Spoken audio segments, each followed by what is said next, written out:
Masih melanjutkan penjelasan dalam tafsir As-Sa'di, yang mana sebelumnya telah disebutkan bahwasanya makna mengkhianati diri sendiri adalah al-jinayah, bertindak pidana atau berbuat kejahatan, wal zulm, berbuat kezaliman, wal ism, berbuat dosa. Maka selanjutnya Asy-Syaikh As-Sa'di melanjutkan, wa hadza yashmalu anil mujadalah amman aznaba wa tawajjaha alaihi uqubah min haddin aw ta'zirin. Dan larangan ini mencakup larangan untuk membela orang-orang yang dikenakan hukuman, para pelaku yang seharusnya mendapatkan hukuman had ataupun takzir.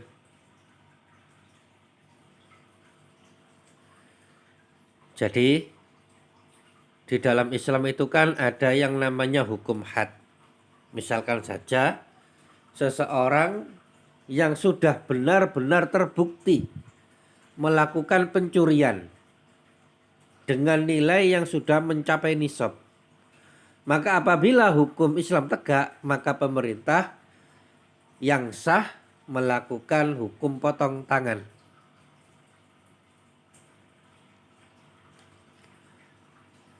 Jadi yang paling berhak untuk melakukan hukum ini adalah ulil amri, bukan rakyat biasa seperti kita.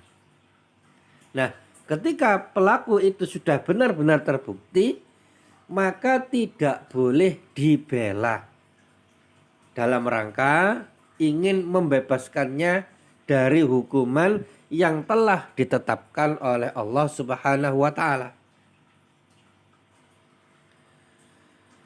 Dalam hal ini seorang pembela tidak boleh mendebat, tidak boleh lobi sana sini dalam rangka ingin membebaskan pelaku dari hukuman atau untuk meringankan hukumannya. Kenapa? Karena hukuman tersebut telah ditetapkan oleh Allah Subhanahu wa taala.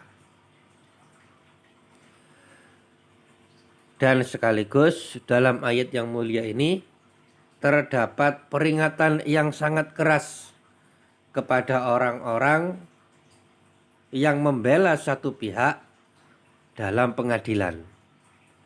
Karena sebagian orang itu punya prinsip membela yang bayar, bukan membela yang benar. Sebagian orang sudah mengetahui bahwasannya kliennya itu melakukan kejahatan, tapi ditutup-tutupi.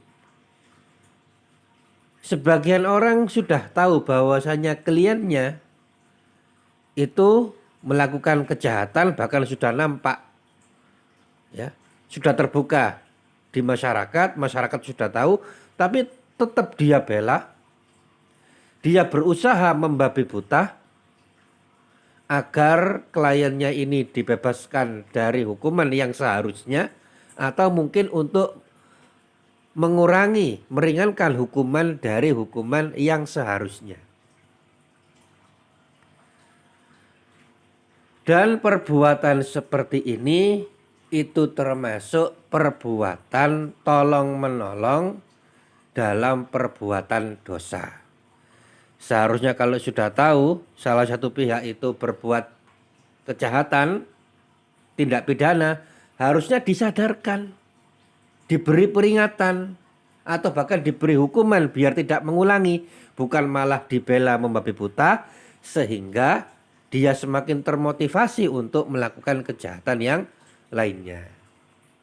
Allah Subhanahu wa taala berfirman dalam surat Al-Maidah ayat yang kedua, wa ta'awanu 'alal birri wat taqwa wa la ta'awanu 'alal ismi wal udwan. Dan tolong menolonglah kalian dalam mengerjakan kebajikan dan takwa, dan janganlah tolong menolong dalam berbuat dosa dan pelanggaran. Wattaqullah innallaha syadidul iqab, dan bertakwalah kalian kepada Allah, sesungguhnya Allah amat berat siksanya.